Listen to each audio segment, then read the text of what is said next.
Esta transformación educativa tiene varias implicancias. Como bien ya lo ha dicho el padre Montero, está sustentado en un decreto que crea un comité estratégico, ¿sí? Que viene a suplantar el órgano que realmente debe regir en materia educativa, que es el CONEC.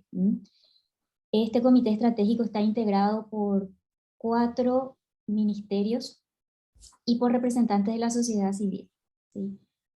¿Cuál es el problema, además del que ya citó el padre Montero? Que en este comité no se ha integrado a los padres, es decir, los padres que son los principales garantes en la educación de sus hijos estaban hasta hace apenas un mes y medio aproximadamente completamente ausentes. Es decir, desde 2019 que este decreto crea este comité estratégico hasta el 2022, pasaron 3 años en donde los padres no pudieron integrar este comité. Bien, empezamos mal ya desde esta disposición legal.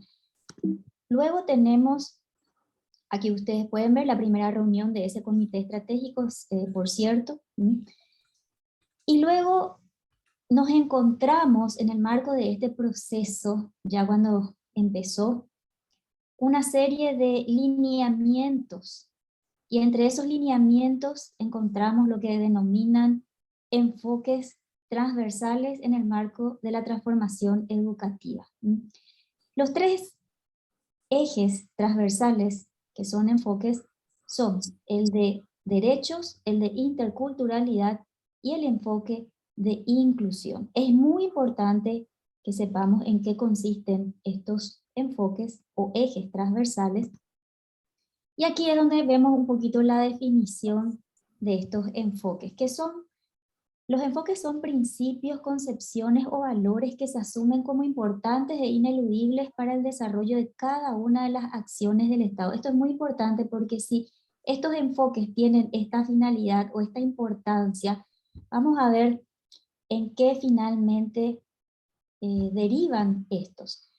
Antes de pasar a ver lo que implica, en primer lugar, el enfoque de derechos, les quiero mostrar un instrumento vinculante, porque este Plan Nacional de Desarrollo Paraguay 2030 es el que establece, aquí en la página 73, yo sé que no se puede leer muy bien las letritas, pero estas son las páginas de este plan que tienen más de 200 páginas, valga la redundancia, y aquí en la 73 habla de que la transformación educativa tendrá estos 3 ejes transversales: interculturalidad, inclusión y el enfoque de derechos. Es decir, hoy tenemos un Plan Nacional de Desarrollo Paraguay 2030, que es el plan por el cual derivan todos los planes, todas las políticas públicas a nivel nacional que ya prevían, establecían estos ejes transversales para la transformación educativa. Es decir, hay un instrumento vinculante en estos momentos. Bien, ahora vamos a ver en qué realmente consiste este enfoque de derecho, porque tiene un nombre muy lindo. De hecho, ¿quién se podría oponer a, a la promoción de los derechos? Ahora bien, cuando nos vamos a los documentos, ¿sí? A los conceptos, a la academia, podemos encontrar en instrumentos como este, que pertenecen a la Comisión Económica para América Latina y el Caribe, que es la CEPAL, muy conocida, un organismo de las Naciones Unidas, de un documento de más de 500 páginas, por cierto. Aquí dice, en tercer lugar, el avance del enfoque de derechos ha permitido que los niños y niñas dejen de ser percibidos como una categoría pasiva dependiente de la familia, pasando a ser considerados sujetos de derechos ante los cuales el Estado y no la familia es el garante último. Es decir, lo que plantea este enfoque de derechos es la inversión de lo que establece la Constitución Nacional acerca de quiénes son los principales garantes en materia de niñez y adolescencia, que son los padres. porque en el artículo 54 de nuestra Constitución se establece que la familia, la sociedad y el Estado, en ese orden, deben de garantizar al niño, dice, su desarrollo armónico e integral. El Estado jamás puede ocupar el rol de principal garante en los derechos de los niños y adolescentes. Lo que hace este enfoque es precisamente eso. Y les voy a mostrar, bueno, de hecho, en la misma página de este documento, un poquito más abajo al pie, se encuentra la referencia. Y la referencia nos remite a los documentos de la UNICEF. Es decir, estos conceptos son universales. En todos los documentos que hoy se manejan con relación al enfoque de derechos, en realidad se están refiriendo a esto. Y a modo de ver también un material de un organismo no gubernamental, las famosas ONGs, esta es una iniciativa regional que se llama Vuela Libre, y es una guía sobre el enfoque de derechos de niños, niñas y adolescentes. Del lado derecho podemos ver lo que está marcado en rojo. Dice que el enfoque de derechos implica, entre otras cosas, reconocer, dice, al gobierno como principal garante de los derechos de la niñez y la adolescencia. Aquí van un poquito más allá porque ya no es solamente el Estado, sino el gobierno, es decir, los que están en puestos de autoridad en estos momentos. Es decir, por ejemplo, hoy el gobierno, el señor presidente, es el principal garante, se traslada esa obligación y ese derecho a el gobernante de turno.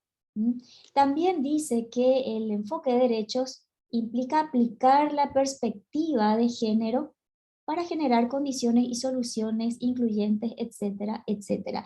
El enfoque de derechos va de la mano del enfoque de género siempre. Eso ustedes lo pueden corroborar en todos los materiales en donde hablan precisamente de este enfoque. Y les muestro aquí en el material del primer acuerdo, porque en transformación educativa, dentro de este proceso, han salido varios documentos, pero uno de los principales fue el primer acuerdo. En estos momentos nos encontramos con el segundo acuerdo, pero ya en el primero, lo que está enmarcado en rojo, ahí en los circulitos, dice enfoque de derechos. Es decir, en estos materiales se puede ver claramente que estos enfoques están incorporados. De hecho, en el Plan Nacional de Desarrollo Paraguay 2030 ya se establecían estos ejes o enfoques transversales.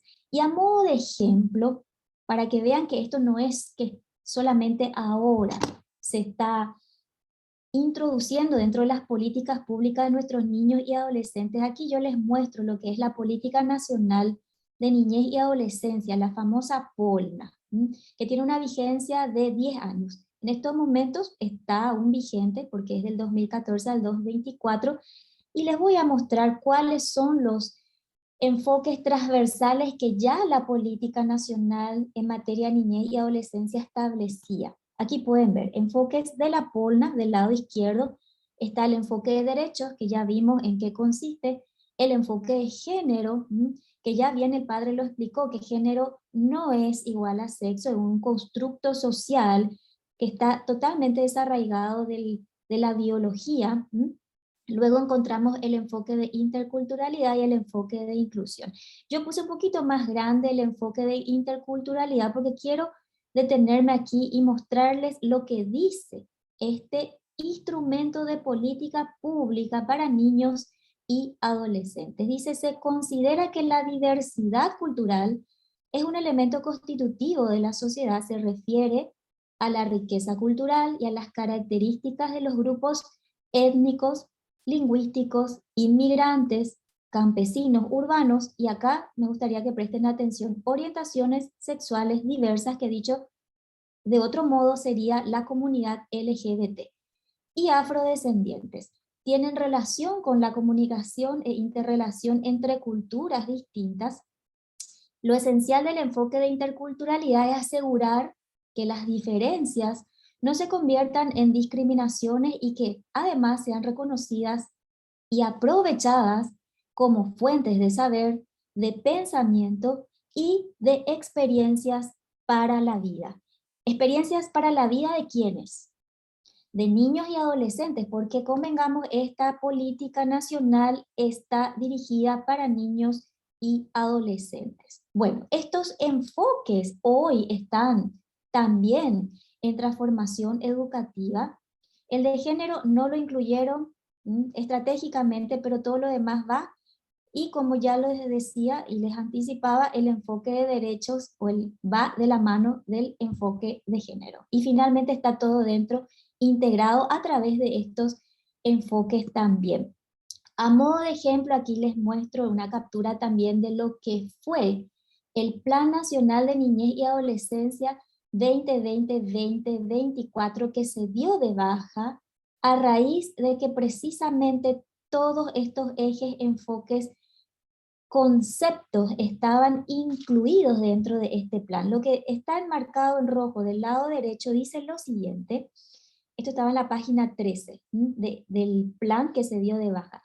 El Estado paraguayo, de acuerdo a este diseño, se compromete a ejercer la hegemonía y el liderazgo en la atención integral de la infancia y la adolescencia, entendido en el sentido, aquí está, de principal garante del bienestar de la infancia y adolescencia, tal como lo establece también el Código de la Niñez y Adolescencia, que no es así. Bueno, como verán, hay varios instrumentos en materia de niñez que ya les expuse aquí, tanto como la POLNA, la Política Nacional, el Plan Niñez y Adolescencia, que tienen los mismos componentes, ¿sí?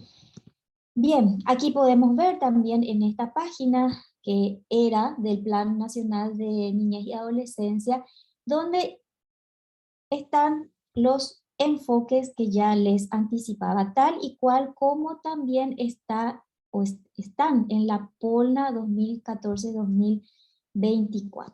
Bien, vamos nuevamente a lo que es el documento del primer acuerdo, que tiene incorporado estos ejes. Esta parte a mí me llamó mucho la atención, además, porque plantean en la línea estratégica 4, planteaban, ¿sí? Porque este es el primer acuerdo, el reordenamiento del marco normativo, pero hago una aclaración.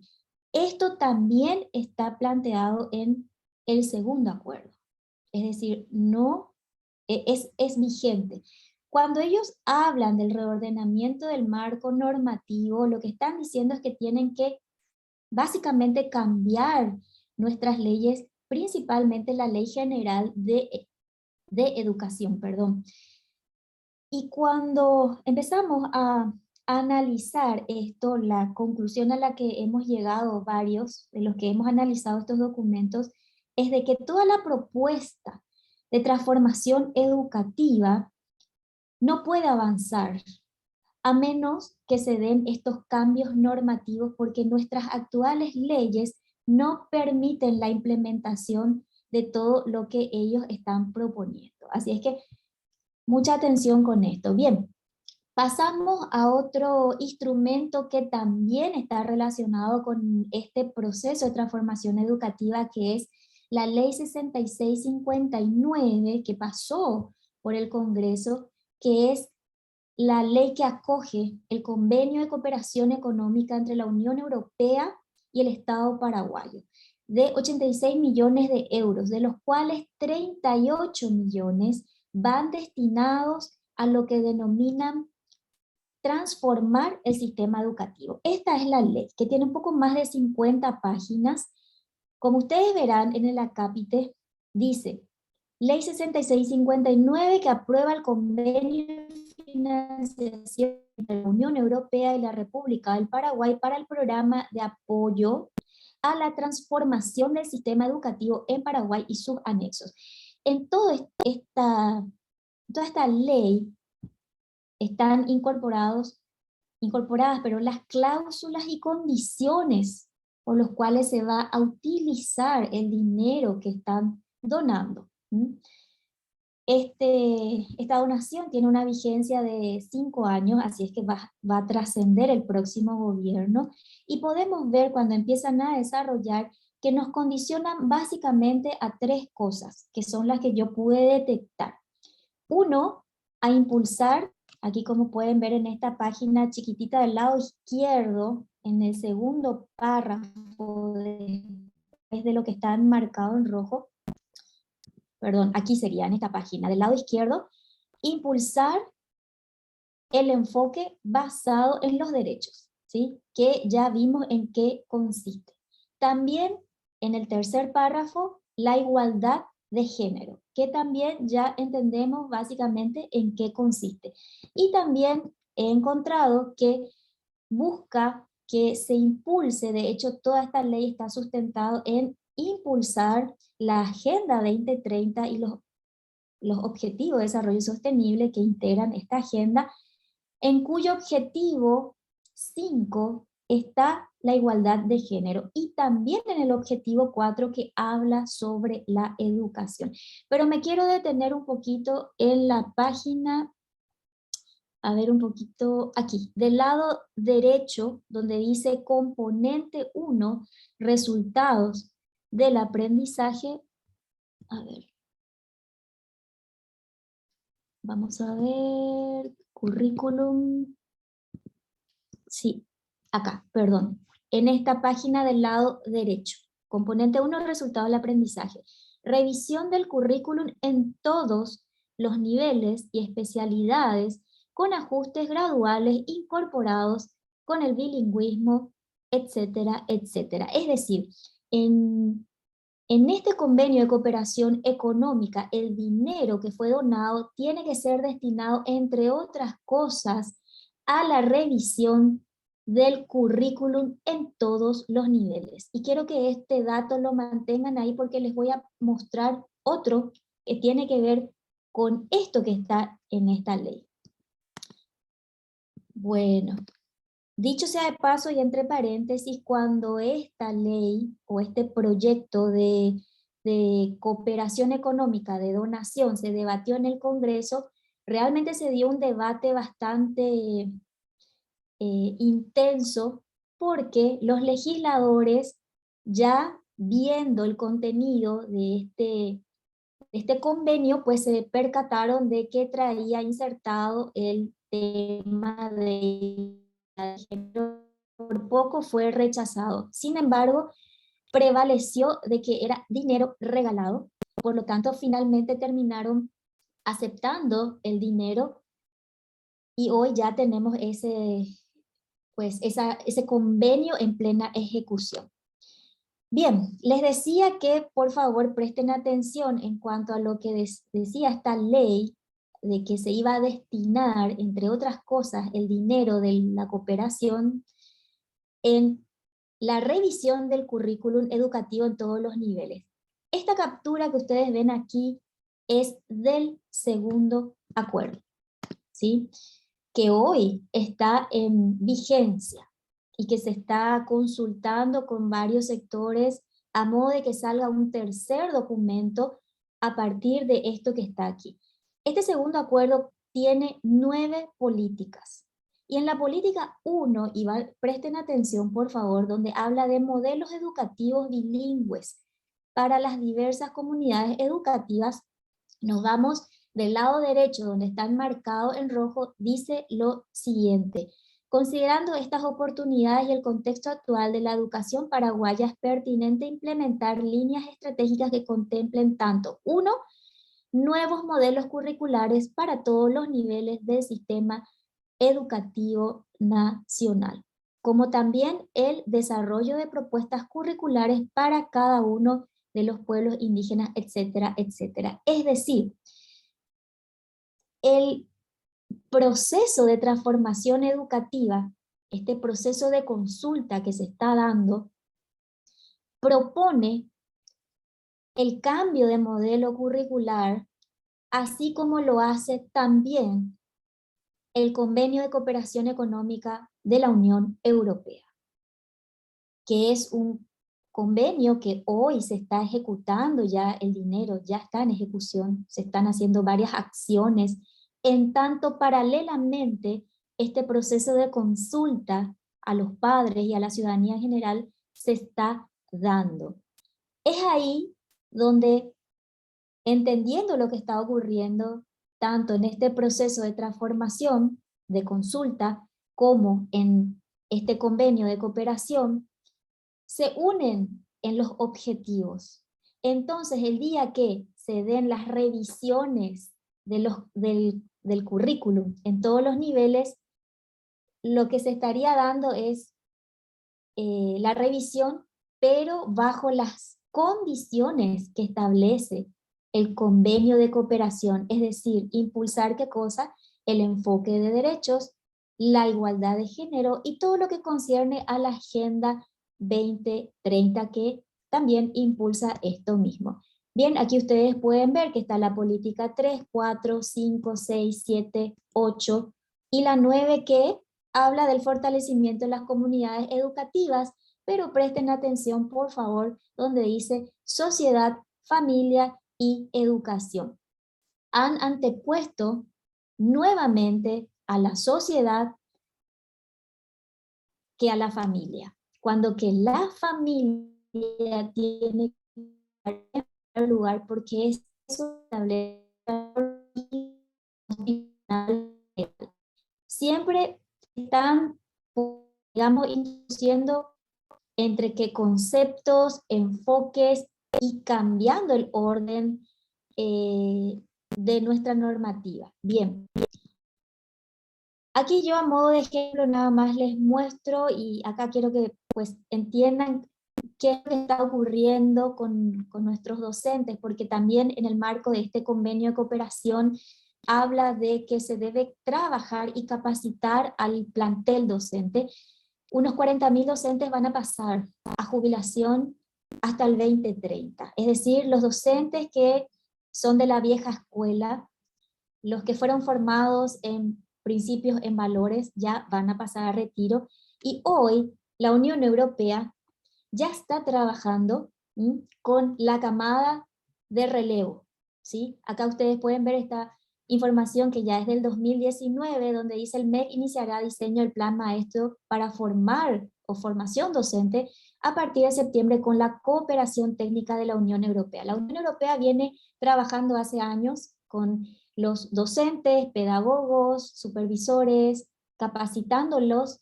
¿Sí? ¿Por qué? Porque ellos son los que van a reemplazar a todos estos que van a pasar a retiro. Y como ya hemos visto y mencionado también a la Agenda 2030, que creo que todos ya conocen, aquí a modo de ver nada más el contenido, ustedes pueden ver en el objetivo 4, habla de educación de calidad, y en el 5, igualdad de género. Vamos a ver lo que dice el objetivo 5. Habla de, en el 5.6, asegurar el acceso universal, dice, a la salud sexual y reproductiva y los derechos reproductivos, que quienes conocemos estos términos sabemos que se refiere o que es el eufemismo de aborto y anticoncepción. En el 5.c habla de aprobar y fortalecer políticas acertadas y leyes aplicadas para promover, ¿qué cosa? La igualdad de género, que también ya sabemos. Y el objetivo 4 habla de garantizar una educación inclusiva, etcétera, etcétera, pero en el punto 4.5 dice de aquí al 2030 eliminar las disparidades de género en la educación y asegurar el acceso igualitario a todos, etcétera, etcétera. En el 4.7 habla de que de aquí al 2030 también se va a impulsar todo lo que tiene que ver con la igualdad de género, y en el 4.a el construir y adecuar instalaciones educativas que tengan en cuenta las necesidades de los niños y las personas con discapacidad y las diferencias de género. Es importante que nosotros entendamos lo siguiente. Si bien aquí en Paraguay nosotros entendemos o queremos entender que la cuestión de género tiene que ver con el sexo femenino y masculino o con varón y mujer, esto no es así en todos los instrumentos internacionales que hoy se manejan. Es decir, nosotros equivocadamente podemos pensar de que lo que nosotros creemos se va a aplicar tal y cual cuando se trata de, en el caso de los convenios de cooperación o lo que impulsan a través de las políticas públicas, pues no. Lamentablemente, lo que pensemos nosotros aquí en Paraguay no tendrá ninguna incidencia, siempre se aplicará conforme a los conceptos verdaderos de estos postulados. Y dicho sea de paso, el postulado o el enfoque de género, a modo de que sepan el dato, ingresó oficialmente en instancias de las Naciones Unidas en 1995 en la cumbre de Beijing, y a partir de ahí empezó a bajar en todos los países a través de sus políticas públicas. Y también otro dato que les paso es que como nuestra Constitución Nacional es de 1992, nunca pudo haber contemplado los postulados del género porque los postulados del género fueron incorporados recién en el 95. Y dicho esto, agradezco que me hayan prestado atención y estoy a disposición para las consultas que quieran hacer.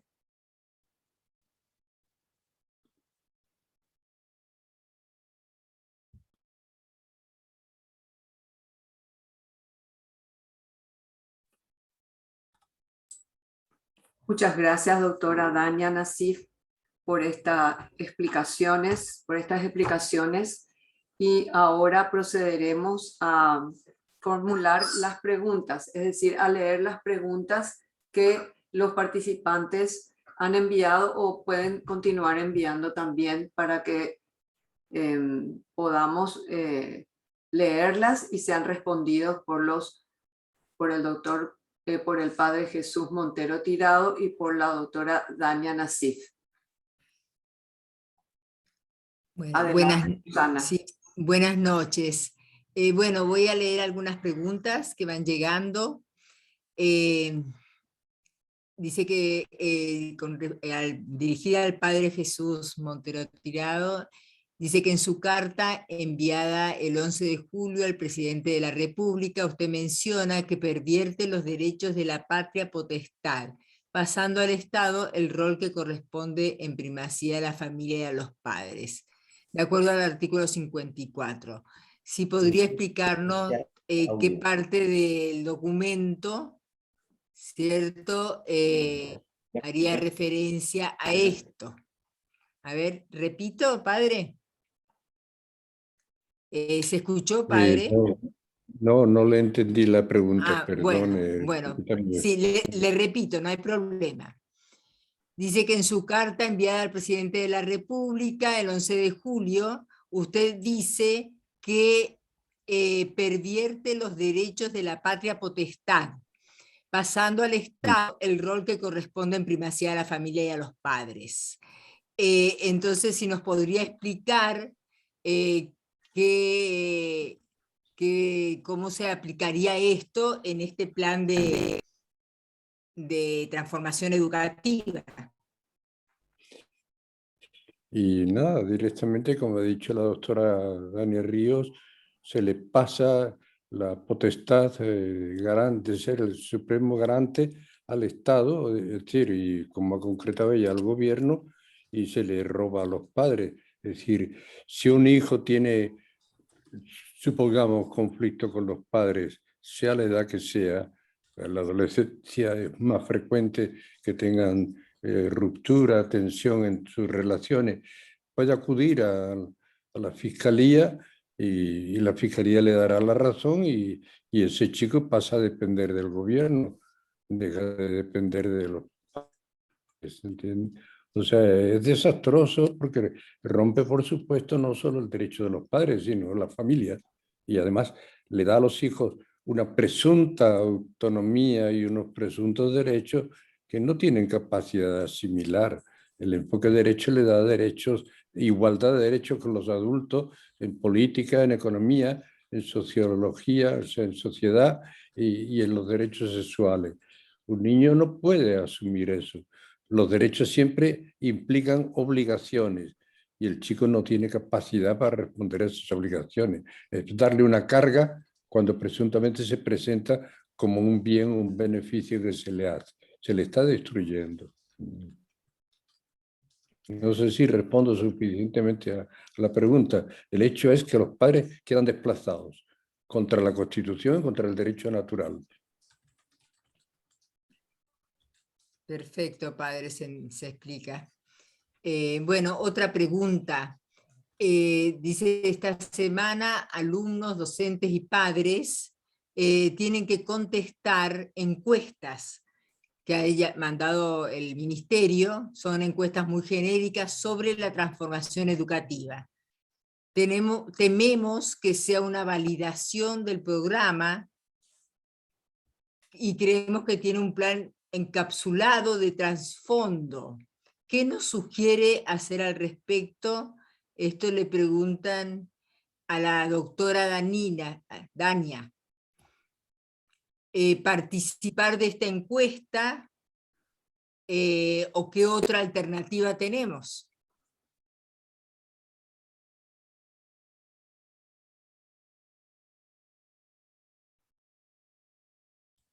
Bueno, estas encuestas están diseñadas para que prácticamente a todos se le dé una respuesta positiva. Muy difícilmente un padre de familia diría que no está de acuerdo. Así es que básicamente consiste en validar el proceso porque no plantea la cuestión de fondo. Las preguntas son genéricas, no exponen situaciones que nosotros estamos detectando dentro de los documentos.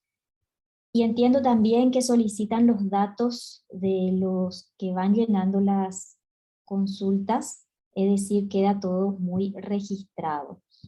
A mi juicio, no solamente la consulta debe dejarse de responder, sino que todo el proceso debe empezar de cero. Porque esta transformación fue construida sobre vicios que son insalvables al momento, empezando desde la conformación del comité estratégico que bien lo explicó el padre Montero. Esa instancia hoy se constituye en máxima autoridad en materia de transformación, y luego todo el proceso que se dio hasta el día de hoy, en donde en los distintos documentos se pudo ver que han incorporado conceptos, enfoques que van en contra de nuestra Constitución Nacional y las leyes. Es decir, están viciados. Por lo tanto, creo yo que en realidad, más allá de las consultas que se están dando, esto tiene que, si se va a hacer bien, si vamos a hacer bien las cosas, tenemos que empezar de nuevo. Y los padres tienen que ser los principales participantes dentro del proceso. No de la manera que se está haciendo hoy, donde 3 años después se le está incorporando a un representante de padres, cuando ya todo el proceso prácticamente está cerrado. Realmente esto constituye un insulto a mi juicio, ¿verdad? Entonces, respondiendo a la pregunta, esto está diseñado para que realmente se pueda validar. Es así. Claro, no hay opción, se entiende. Bueno, otra pregunta a la doctora Dania Nassif. ¿Qué impacto tendría en las políticas públicas de educación a nivel nacional el enfoque de género? Usted mencionó que el enfoque de género inició luego de la cumbre de Beijing en 1995. Por lo tanto, ¿piensa usted que el siguiente paso sería proponer cambio en la Constitución Nacional?